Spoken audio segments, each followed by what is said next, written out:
ዘተሳለነ ወገብረ መድኃኒተ ለሕዝበ ዚአሁ ይቅር ያለን ለወገኖቹ ለምእመናን መድኃኒትን ያዘጋጀ የአባቶቻችን አምላክ አምላከ አበው አምላከ ቅዱሳን አምላካችን እግዚአብሔር የተመሰገነ ይሁን። ብፁዕ አባታችን ብፁዕ አቡነ ማርቆስ የዋሽንግተን ኦሪገንና አይዳዋ ሀገረ ስብከት ሊቀ ጳጳስ የቅዱስ ሲኖዶስ አባል፣ የተከበራችሁ አበው መነኮሳት፣ ዲያቆናት፣ አባቶች፣ እናቶች፣ ወንድሞች፣ እህቶች፣ በአጠቃላይ የአምላካችን የመድኃኒታችን የኢየሱስ ክርስቶስን መከራ መስቀል ለማሰብ በዚህ ቅዱስ ስፍራ የተገኛችሁ አባቶች፣ እናቶች፣ እህቶች፣ ወንድሞች፣ የነገዋ ቤተ ክርስቲያን ተረካቢዎች፣ ሕፃናትም ጭምር እስከ ሞት ድረስ በወደደንና ባፈቀረን በአምላካችን በመድኃኒታችን በኢየሱስ ክርስቶስ ፍጹም ሰላም እንደምን ዋላችሁ? ድምፃችሁ አይሰማም። እንደምን ዋላችሁ? እንደምን ሰነበታችሁ? እንደምን አላችሁ? አሜን። አምላካችን እግዚአብሔር ከመከራ ሥጋ ከመከራ ነፍስ ጠብቆ መከራውን አርቆ በዚህ ሁኔታ በዚህ ቦታ ተገኝተን ስሙን እንድንቀድስ ክብሩን እንድንወርስ ሕማማተ መስቀሉንም እንድንሳተፍ ቦታውንና ሁኔታውን ያመቻቸልን የአባቶቻችን አምላክ አምላከ ቅዱሳን አምላከ አበው አምላካችን እግዚአብሔር የተመሰገነ ይሁን። ነሳ ደዌነ ወጾረ ሕማመነ፣ ደዌያችን ተቀበለ ሕማማችንም ተሸከመ በሚል የትምህርት ርዕስ እንደ እግዚአብሔር ቅዱስ ፈቃድ ነገረ እግዚአብሔርን እንማማራለን። አምላካችን እግዚአብሔር የምንማርበትን የምናስተውልበትን አእምሮ እንዲያድለን ቅዱስ ፈቃዱ ይሆንልን። ነሳ ደዌነ፣ ደዌያችን ተቀበለ፣ ወጾረ ሕማመነ፣ ሕማማችንም ተሸከመ። በትንቢተ ኢሳይያስ ምዕራፍ 53 ቁጥር 4 ላይ የተመዘገበ የእግዚአብሔር ቃል ነው። ነቢየ እግዚአብሔር ነቢየ ጽድቅ ኢሳይያስ አምላካችን መድኃኒታችን ኢየሱስ ክርስቶስ በዛሬው ዕለት ከመሰቀሉ በፊት ይሄ ተገልጾለት የእኛን በሽታ እንደወሰደልን የእኛንም መከራ እንደተሸከመልን የእኛን መከራ ተሸክሞ ወደ መስቀል እንደወጣ እንደተገረፈልን እንደቆሰለልን እንደሞተልን በሞቱም ሞታችን እንዳስወገደልን ተገልጾለት ገና ዘመኑ ሳይደርስ ጊዜው ሳይገለጽ እናቱ ድንግል ማርያም በዓለም ሳትታይ የአምላካችን ክርስቶስም ሳይወለድ በዘመኑ በነበረበት ጊዜ አምላካችን ክርስቶስ ለሰው ልጆች ሲል መከራ መስቀልን ሲቀበል አይቶት ስለነበረ ያን ቃል ነበር የተናገረው። እንዲህ ብሎ ይናገራል ኢሳይያስ ሲጀምር ትንቢተ ኢሳይያስ ምዕራፍ 33 ቁጥር 1 ጀምረን ስንመለከት ነቢየ እግዚአብሔር ኢሳይያስ ለብዙ ዘመናትና ለረጅም ወራት የእግዚአብሔርን ቃል እየተናገረ ሕዝቡን እያስተማረ፣ ነገር ግን ያ የሚናገረው ቃል የሚያስተምረው ትምህርት ፍሬ አላፈራ ብሎ ስራ አልሰራ ብሎ ሰዎችም እንደ ተራ ሰው እየቆጠሩት አገልግሎቱ ከንቱ ሆኖበት ድካሙ ከንቱ ሆኖ የሚቀበለው የሚሰማው አጥቶ ለብዙ ዘመናትና ለረጅም ወራት በዚያ መንገድ ከቆየ በኋላ ከዕለታት አንድ ቀን ግን እንዲህ ብሎ ተናገረ። ምንድነው ያለው? አስተምሩ ትለናለህ፣ ተናገሩ ትለናለህ። መኑ ያምነነ ቃለነ እግዚኦ መኑ ያምነነ ቃለነ ወለመኑ ተከስተ መዝራይቱ ለእግዚአብሔር። ጌታ ሆይ አስተምሩ ትለናለህ፣ ተናገሩ ትለናለህ። ነገር ግን ብናስተምር ብንናገር ብንመሰክር ቃላችን ማን ያምናል? ብዙ ጊዜ ተናግረን ብዙ ጊዜ መስክረን፣ ነገር ግን የተናገርነው ነገር በተግባር ሲገለጽ ሲሆን አላየነውም። የሰው ልጅ ደግሞ የሚነገረው ነገር በጊዜው በሰዓቱ እንዲገለጥ ይፈልጋል። አሁን ሰዎች እኛን የሐሰት መምህራን አድርገውናል። ብንናገር የሚሰማን የለም፣ የሚያዳምጠን የለም። ስለዚህ የእግዚአብሔር ልጅ ወይም የእግዚአብሔር ኃይል ለማንም አልተገለጸም። ወነገርነኒ ኮነ ከመ ሕፃን በቅድሜሆሙ ነገራችን በፊታቸው እንደ ሕፃን ወሬ ሆነባቸው። የሕፃናት ንግግር የሕፃናት ወሬ ለምንም አይጠቅምም ለማንም አይሆንም ብለው ሰዎች እንደሚንቁት እንደሚያቃልሉት ወይም ደግሞ ከቁም ነገር እንደማይቆጥሩት የእኛም ትምህርታችን፣ ትንቢታችን፣ አገልግሎታችን፣ ጸሎታችን፣ መስዋዕታችን ሁሉ እንደዚያ ሆነብን።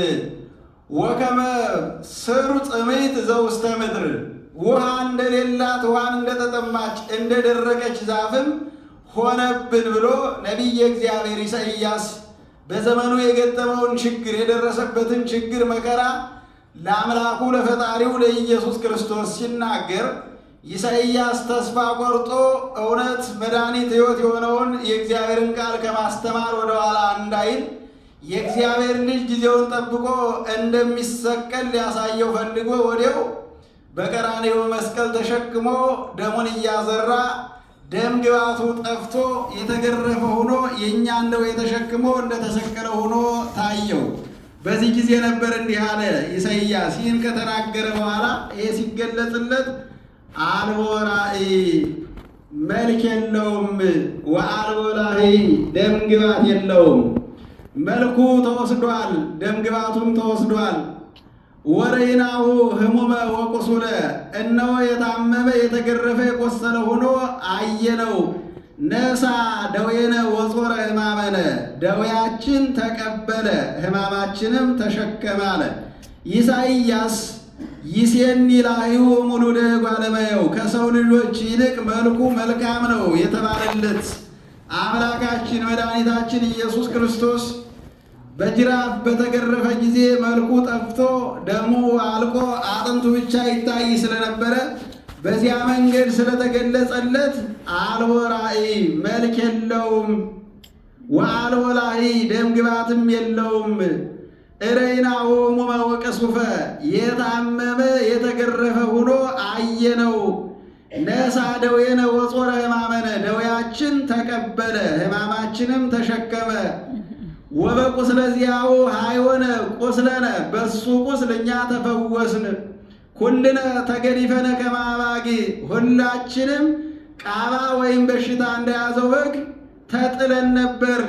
ኩሉ ብእሲ ሆረ በበፍነቱ ዘዘዚያው በበፍኖቱ ሁሉም ሰው በየራሱ መንገድ ኃጢአት እየሰራ ጣዖት እያመለከ ይሄድ ነበረ። ውእቱ ነሣ ደዌነ ወጾረ ሕማመነ እሱ ደዌያችን ተቀበለ ሕማማችንም ተሸከመ። ወበይንተ ኃጢአተ ሕዝቤ በጽአ እስከ ለሞት ስለ ወገኖቼ ለሞት ተላልፎ ተሰጠ ብሎ በዕለተ ስቅለት አምላካችን መድኃኒታችን ኢየሱስ ክርስቶስ የሚደርስበትን መከራ ገልጾለት ኢሳይያስ ከመነሻ እስከ መድረሻ በትንቢተ ኢሳይያስ ምዕራፍ 53 ቁጥር 1 እስከ መጨረሻው ድረስ ዘርዝሮ ተናግሯል። ነሣ ደዌነ ደዌያችን ተቀበለ። አሁን ክርስቶስን ተሰቀለ ስንለው ተገረፈ ስንለው የእኛን ስቅላት ነው የተሰቀለልን፣ የእኛን ግርፋት ነው የተገረፈልን፣ የእኛን ሞት ነው የሞተልን፣ የእኛን ቁስል ነው የቆሰለልን። ደዌያችን ተቀበለ ሲባል የእኛ ደዌ የነበረው ይሄ ነው። የእኛ ደዌ የነበረው መገረፍ ነበረ። የእኛ ደዌ መቁሰል ነበረ። የእኛ ደዌ መስቀል ተሸክሞ ወደ ቀራንዮ አደባባይ መውጣት ነበር። የእኛ ደዌ ለሞት ተላልፎ መሰጠት ነበረ። ያንን እኛ ማድረግ ስለማንችል ብንገረፍም ብንሰቀልም ብንሞትም ወደ ቀራንዮ አደባባይ መስቀል ተሸክመን ብንወጣም ከሞት ስለማንድን ሞትን መግደል ስለማንችል ወደ ሲኦል ከመውረድ መቆም ስለማንችል ወደ ገነት መግባት ስለማንችል የቀደመውን ማንነታችንና ክብራችን መመለስና ማስመለስ ስለማንችል አምላካችን እግዚአብሔር የእኛን ደዌ ተቀበለ አለ። ቸር ነው የሚባለው ትሕትናው የሚደነቅለት እንዲህ አይነት ትሕትና እንዴት አይነት ትሕትና ነው! እንዲህ አይነት ቸርነት እንዴት አይነት ቸርነት ነው ብለው አባቶቻችን ያደነቁለት የሰውን በሽታ ስለተቀበለ ነው። ማን ነው የሰውን በሽታ የሚቀበለው? መቀበል ይቅርና ከበሽተኛ ጋር ማን ይኖራል? ከበሽተኛ ጋር ማን ይበላል? ከበሽተኛ ጋር ማን ይጠጣል? የበሽተኛውን ቁስል ማን ይታገሳል? መድኃኒታችን አምላካችን መድኃኒታችን ኢየሱስ ክርስቶስ ግን ወሰደልን አለ። ደዌያችን ተቀበለ፣ ሕማማችንም ተሸከመ። በእሱ ስለኛ ቆሰለልን፣ በእሱ ቁስል እኛ ተፈወስን። ስለ ኃጢአታችን እሱ ተላልፎ ለሞት ተሰጠ። የእያንዳንዳችን በደል ተሸክሞ ወደ ቀራንዮ ወጣ። ስለዚህ እሱ አሕዛብንም እስራኤልንም ይወርሳቸዋል፣ እሱ የብዙዎችን ኃጢአት ይደመስሳል ብሎ ነቢየ እግዚአብሔር ኢሳይያስ በትንቢት ተናግሮ ነበር። ስለዚህ ያ ትንቢት በደረሰ ጊዜ አምላካችን ክርስቶስ ከድንግል ማርያም ተወለደ። ለ33 ዓመት ከ3 ወር በዚህ ምድር ቆየ። ዘመኑ በደረሰ ጊዜ የእኛን ደዌ ለመቀበል፣ የእኛን መከራ ለመሸከም፣ የእኛን ቁስል ለመቁሰል፣ የእኛን ግርፋት ለመገረፍ፣ የእኛን ሸክም ለመሸከም፣ የእኛን ሞት ለመሞት በዛሬው ዕለት በጠላቶቹ እጅ እንደተያዘ ይናገራል። አምላካችን መድኃኒታችን ኢየሱስ ክርስቶስ ብዙ መከራ ተቀብሎልናል። የዛሬው ደግሞ ያለማቋረጥ 18 ሰዓት መከራ ተቀብሏል። ያለማቋረጥ ያለ እረፍት። ለዚያ ነው የሰው ልጅ በሚጾምበት ጊዜ 18 ሰዓት መጾም አለበት ተብሎ የሚነገረው። ለምን ከተባለ ሐሙስ ማታ 3 ሰዓት ላይ ነው አምላካችን መድኃኒታችን ኢየሱስ ክርስቶስ በአይሁድ እጅ ተላልፎ የተሰጠው ወይም የተያዘው። ሐሙስ ማታ ለዓርብ አጥቢያ 3 ሰዓት ላይ ምሽት ላይ ማለት ነው አምላካችን ኢየሱስ ክርስቶስ እንዲህ አለ፣ ትግቡ ወጸልዩ ከመ ይትባኡ ውስተ መንሱት። ደቀ መዛሙርቱን ወደ መከራ ወደ ፈተና እንዳትገቡ ተግታችሁ ጸልዩ። መከራ እየመጣ ነው፣ ፈተና እየመጣ ነው። ሰዓቱ ደርሷል፣ ጊዜው ቀርቧል። ጠላትን አሳልፎ የሚሰጥበት ሰዓትና ጊዜ መጥቷል። ስለዚህ ተግታችሁ ጸልዩ አላቸውና 3ቱን ደቀ መዛሙርቱን ይዞ ወደ ጌቴሴማኒ ሄደ ይላል። ወደ ጌቴሴማኒ ሄዶ እየሰገደ እየወደቀ እየተነሳ ጸለየ።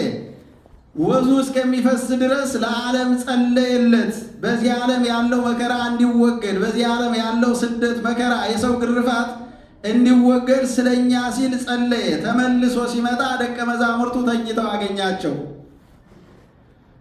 ትግቡ ወጸልዩ ከመ ይትባኡ ውስተ መንሱት። ወደ ፈተና እንዳትገቡ አሁንም ተግታችሁ ጸልዩ፣ ሰዓቱ ደርሷል አላቸው። እነሱ ግን መከራ መጥቶባቸው ስለነበረ ከመምህራቸው የሚለዩበት ጊዜ፣ ያን ሁሉ መከራ በዓይናቸው የሚያዩበት ጊዜ፣ የአይሁድን መከራ፣ የአይሁድን ግርማ፣ የአይሁድን ድንፋታ፣ ውቃታ የሚያዩበት ጊዜ ስለነበረ ሰው ደግሞ መከራ ሲመጣበት እንቅልፍ ስለሚለው አሁንም ጸሎታቸውን ትተው ተኝተው አገኛቸው። በሦስተኛው ግን እንዲህ አላቸው፣ እንከሰ ኑሙ ወአዕርፉ፣ እንግዲህስ ተኙ። አሁን ሰዓቱ አልቋል። የምትጸልዩበት ጊዜ አይደለም። የሚያሳርፋችሁ የለም እንጂ ካለ ተኙ። አሁን የሚፈልገኝ እየመጣ ነውና ተነሱ እንሂድ አላቸው። ተነስተው ሲሄዱ አምላካችን ኢየሱስ ክርስቶስን የሚፈልጉት የአይሁድ ጭፍራዎች ሮማውያን ይሁዳ እየበራ መጣቸው። ይሁዳ ስሞ ኢየሱስ ክርስቶስን አሳልፎ ሰጣቸው። ጭፍራዎቹ ተረከቡት፣ ልብሱን አወለቁ፣ የኋሊት አሰሩት፣ ወደ ጲላጦስ አደባባይ ወሰዱት። ጲላጦስ መረመረው፣ በደል አላገኘሁበትም አለ። ራሱን መረመረው፣ ዝም አለው። ላድንህም ልገልህም ስልጣን አለኝ አለው።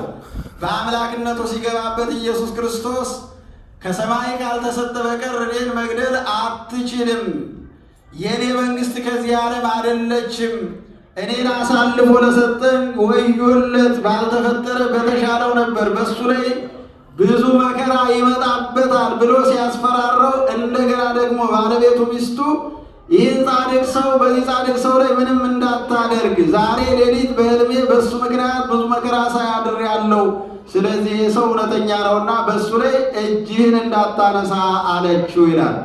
እንዲህ አላቸው፣ ይህ ሰው እውነተኛ ነው፣ ምንም በደል አላገኘሁበትም፣ መርምሬዋለሁ፣ ምንም አይነት ችግር የለበትም አላቸው። እንዲህ አሉት እነሱ፣ አንተ የቄሳር ሹመኛ ነህ፣ በቄሳር ስልጣን ተሹመሃል። ይህ ሰው ደግሞ በንጉሥ ላይ ንጉሥ ልሁን ያለ ሰው ነው። ራሱን ንጉሥ የሚያደርግ ሁሉ ራሱን ንጉሥ አድርጎ የሚሾም ሁሉ የንጉሥ አመፀኛና ወንጀለኛ ነው። በንጉሥ ላይ ንጉሥ ነኝ ብሎ አምጿል፣ መፈንቅለ መንግስት አድርጓል። ስለዚህ ይህን ሰው የማትገለው ከሆነ ወይም የማትሰቅለው ከሆነ ለሞት አሳልፈ የማትሰጠው ከሆነ የቄሳር ወዳጅ አይደለም። ይህን ነገር ለቄሳር እናደርሳለን። በዚህ ምክንያት አንተም ስልጣንህን ታጣለህ። የምትገለው ከሆነ ግደለው አሉት ይላል። ሰውየው የገሊላ ሰው እንደሆነ ኢየሱስ ክርስቶስ ጲላጦስ አውቆ ወደ ሄሮድስ ወሰደው ይላል። ይሄ የሚደረገው እንግዲህ ሐሙስ ሌሊት ነው ማለት ነው። ከጲላጦስ ወደ ሄሮድስ፣ ከሄሮድስ ወደ ጲላጦስ 9 ሰዓት አመላልሰውታል። እንደገና የጲላጦስና የሄሮድስ ቤተ መንግስት ደግሞ ሶስት በራፍ ወይም ደጅ ስለነበረው በዚያ ሶስት ጊዜ እንዲወጣ እንዲገባ አደረጉት ይላል። በመጨረሻ እነሱ ማዞሩ ሲደክማቸው የድንጋይ ዋሻ ነበርና አንድ ሰው ብቻ የሚያስገባ ወስደው ከዚያ ውስጥ አስገቡትና እስከሚነጋ ጠበቁት። ዝጋታተ መዋቅይት ጾረ የተባለው ለዚያ ነው። ከድንጋይ ዋሻ ውስጥ አስገብተው እነሱ ወደ ቦታቸው ሄዱ። ሲነጋ ደግሞ በአደባባይ በጲላጦስ አደባባይ ለፍርድ አቆሙት። ሁለተኛ ጲላጦስ መረመረው፣ ምንም በደል አላገኘበትም።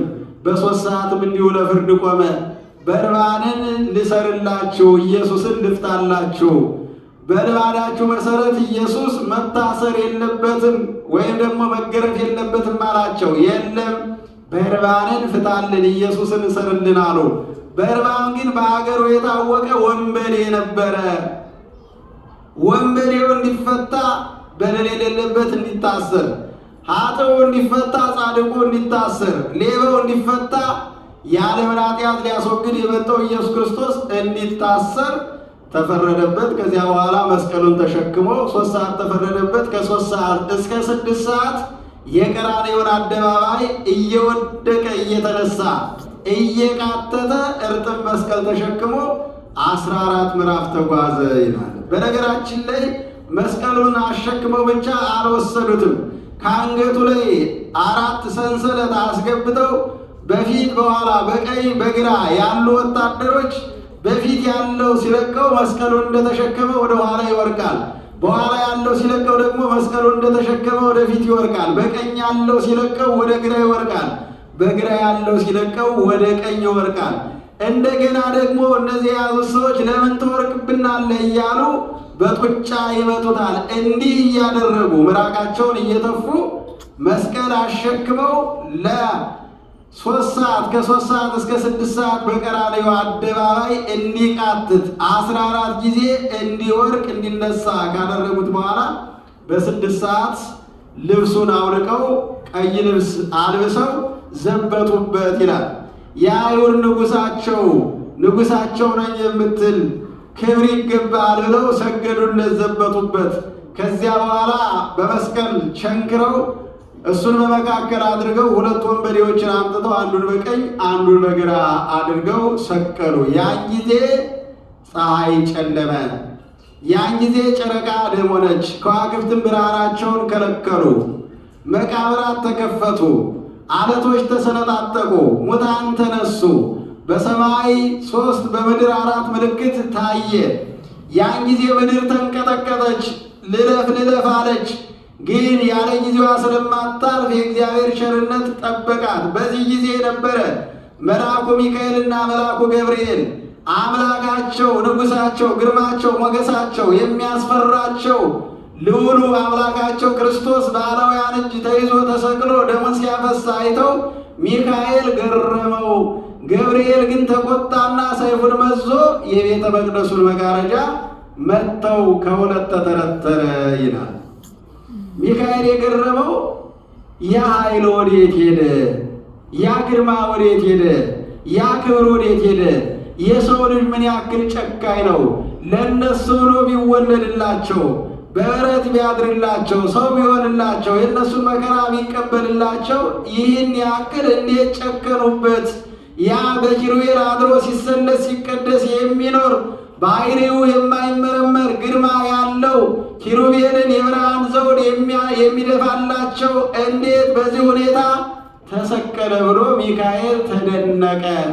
ገረመው፣ ዝም አለ። ገብርኤል ግን መታገስ አቃተውና ሰይፉን ወረወረው። ሰይፉ ደግሞ የቤተ መቅደሱን መጋረጃ ከሁለት ቀደደው ይላል። ከዚያ በኋላ እስከ 3 ሰዓት ድረስ ዓለም በሙሉ በጨለማ ተያዘ።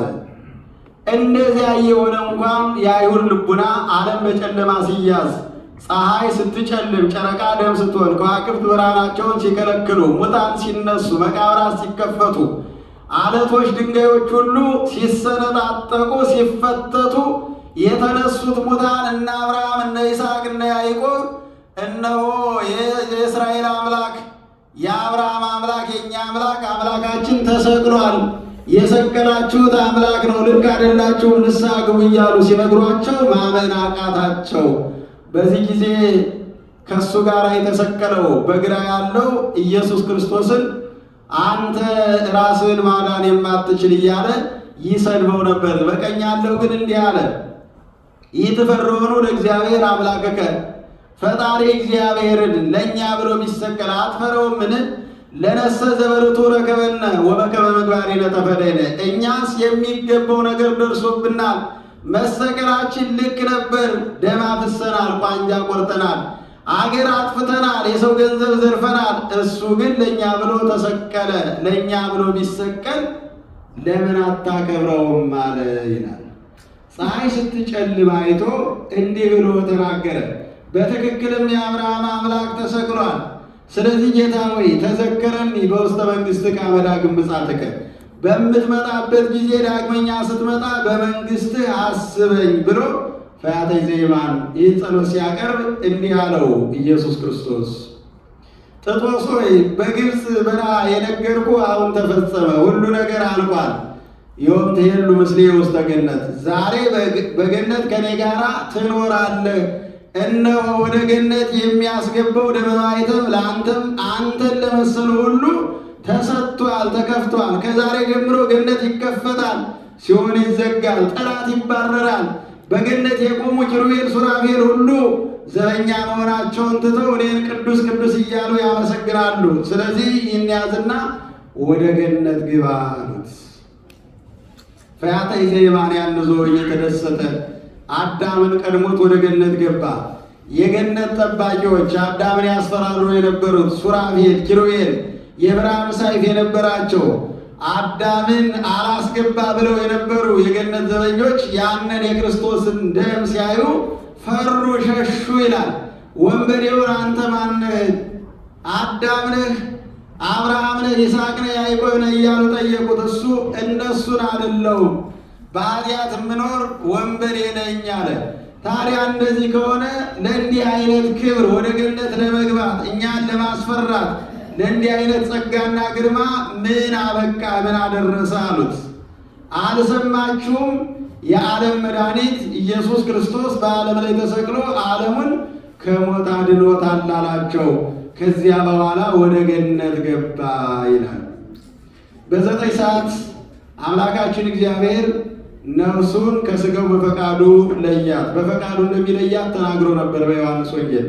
አንብራሄ ወሲማ፣ ላኖራትም ላስነሳትም ስልጣን አለኝ። ወአልቦ ዘያይደንያ፣ ከኔ የሚቀማት የለም፣ የማኖራትም የማስነሳትም እኔ ነኝ ብሎ ስለነበረ በ9 ሰዓት ወይቤ ተፈጸመ ኩሉ፣ 7ቱን አጽራ መስቀል ከተናገረ በኋላ ነፍሱን ከሥጋው ለየ ይላል። ነፍሱን ከሥጋው በሚለይበት ጊዜ ነፍሱ ወደ ሲኦል ሂዳ በሲኦል የታሰሩትን ፈተች። ሞተ በሥጋ ወሐዩ በመንፈስ። ቅዱስ ጴጥሮስ በአንደኛ ጴጥሮስ ምዕራፍ 3 ቁጥር 18 ላይ በሥጋ ሞተ በመንፈስ ግን ሕያው ነው። ወሆረ እለ ውስተ ሞጌታ ትነብር ነፍሶም ወሰበከ ሎሙ ግዛነ፣ ነፍሳቸው ታስራ ወዳለችበት ሄዳ ነፃነትን ሰበከላቸው ይላል። በነገራችን ላይ አዳም ሱባኤ ይቆጥር ስለነበረ ሱባኤው ደርሷል። የእግዚአብሔር ልጅ አሁን ይሰቀላል፣ ሞቶ ያድነናል። ግን ሰዓቱ አለፈ። 6 ሰዓት ነበር ይሰቀላል የተባለው፣ አሁን 9 ሰዓት ሆኗል። እስኪ ተነሱን ጸልይ፣ ተንሥኡ ለጸሎት አለ ይላል። ተንሥኡ ለጸሎት የሚለውን ጸሎት የጀመረው አዳም በሲኦል ውስጥ ሆኖ ነው፣ በመከራ ውስጥ ሆኖ ለጸሎት ተነሱ አለ። ወገኖቹን ልጆቹን የታሰሩትን ነፍሳት። እነሱ ደግሞ ምን አሉ? እግዚኦ ተሳለነ፣ አቤቱ ይቅር በለን፣ መከራው በዝቶብናል፣ ስቃዩ ጸንቶብናል፣ ለ5500 ዘመን ያለ ምሕረት ታስረናል፣ በጨለማ ተውጠናል፣ ፍዳ በዝቶብናል፣ ስለዚህ ይበቃናልና ይቅር በለን አሉ። ወዲያው ጌታ ሰላም ለኩልክሙ፣ ሰላም ለሁላችሁ ይሁን፣ ከዛሬ ጀምሮ ሰላም ተሰጥቷችኋል፣ በሰላም ወደ ሀገራችሁ ወደ ገነት ትመለሳላችሁ፣ ትወጣላችሁ። የማነዴ መጠው ክወሙ ወኮነቶሙ ጥምቀተ፣ ቀኝ እጁን ሲያሳያቸው እንደ ጥምቀት ሆነችላቸውና ልጅነትን አገኙ። እንዲህ አላቸው፣ እለ ውስተ ሲኦል ጻኡ ወእለ ውስተ ጽልመት ተከሰቱ ወርእዩ ብርሃነ አብየ። በጨለማ ያላችሁ ውጡ፣ በሲኦል ያላችሁ ውጡ፣ በጨለማ ያላችሁም ተገለጡ። ወርእዩ ብርሃነ አብየ፣ ታላቅ ብርሃንን እዩ ተመልከቱ ብሎ ያን ነፃነት ሲሰብክላቸው በሲኦል ታስረው የነበሩት ነፍሳት በሙሉ ወደ ገነት ተመለሱ፣ ወደ ገነት ገቡ ይላል። እግዚአብሔር የተመሰገነ ይሁን። ዛሬ እንግዲህ አምላካችን ኢየሱስ ክርስቶስ ለእኛ ሲል መከራ መስቀልን የተቀበለበት፣ ራሱን መስዋዕት አድርጎ ለዓለም ራሱን የሰጠበት፣ ሲኦል የተዘጋበት፣ ገነት የተከፈተበት፣ ሞት የሞተበት፣ ነፃነት የታወጀበት፣ የሰው ልጅ ነፃነት የተሰጠበትና የሰው ልጅ የዳነበት ልዩ የደስታ ቀን ነው። የዛሬው ቀን የደስታ ቀን ይባላል። ለክርስቶስ መከራ ቢሆንም ለእኛ ደስታችን ነው።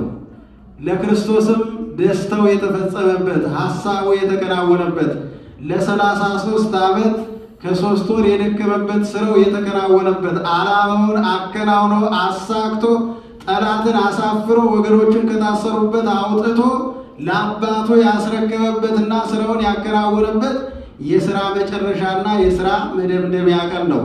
የ5500 ዘመን ክስ የተዘጋበት፣ 5500 ዘመን የታሰሩ ሰዎች የተፈቱበት፣ 5500 ዘመን ነግሶ የነበረ ዲያብሎስ ድል የተነሳበትና የተሻረበት፣ ሰዎች ሁሉ ነፃ ያወጡበት ታላቅ ዕለት ስለሆነ ይህን ቀን ስናከብር ደስ እያለን ነውና የምናከብረው።